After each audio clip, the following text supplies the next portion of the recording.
Welcome to Havisha kitchen. இன்னைக்கு இந்த வீடியோல மிளகு தக்காளி ரசம் எப்படி வைக்கலாம் அப்படிங்கறத நம்ம பார்க்க போறோம். 1 ஸ்பூன் மிளகு, 2 ஸ்பூன் ஜீரகம், ஒரு 5 வெள்ளைப்பூடு, ஒரு சின்ன துண்டு இஞ்சி, ஒரு 3 மீடியம் சைஸ் தக்காளி எடுத்து இந்த மாதிரி பொடிசா கட் பண்ணி எடுத்திருக்கேன்.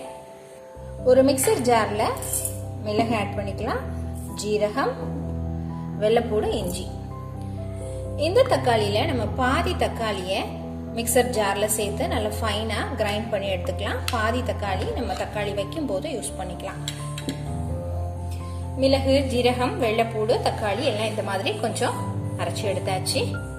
இந்த மாதிரி ஒரு 80% அரைச்சி எடுத்தாச்சு.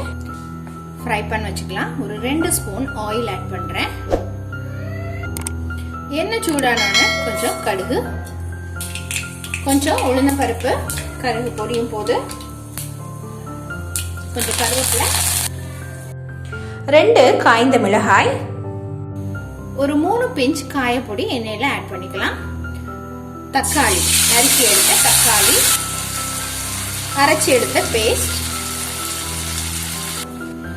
ஒரு நிமிஷம் எண்ணெயில இந்த தக்காளி, நம்ம அரைச்ச மசாலா எல்லாம் சேர்த்து ஃப்ரை ஆகிற மாதிரி நம்ம கிளறி விட்டுக்கலாம்.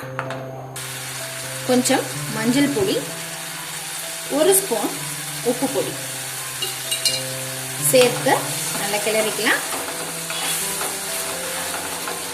தேவையான அளவு தண்ணீர் இப்ப நம்ம இதுல சேர்த்துக்கலாம்.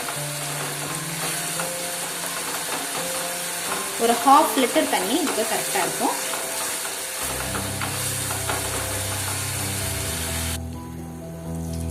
½ லிட்டர் தண்ணீர் ஆட் பண்ணிக்கிறேன். கொஞ்சம் கருப்பட்டி இது கூட நம்ம ஆட் பண்ணிக்கலாம். கருப்பட்டி ஒரு 2 சொட்டு லெமன், தேவையான அளவு கொத்தமல்லி இலை. ரசம் நல்ல சூடாகட்டும். கொதிக்கிறதுக்கு முன்னாடி நம்ம ரசத்தை ஆஃப் பண்ணிடணும்.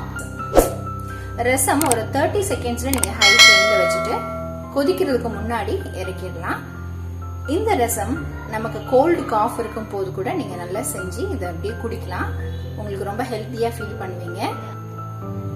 இந்த ரசத்துல பாத்தீங்கன்னா நமக்கு எல்லா சுவையுமே இருக்கும்.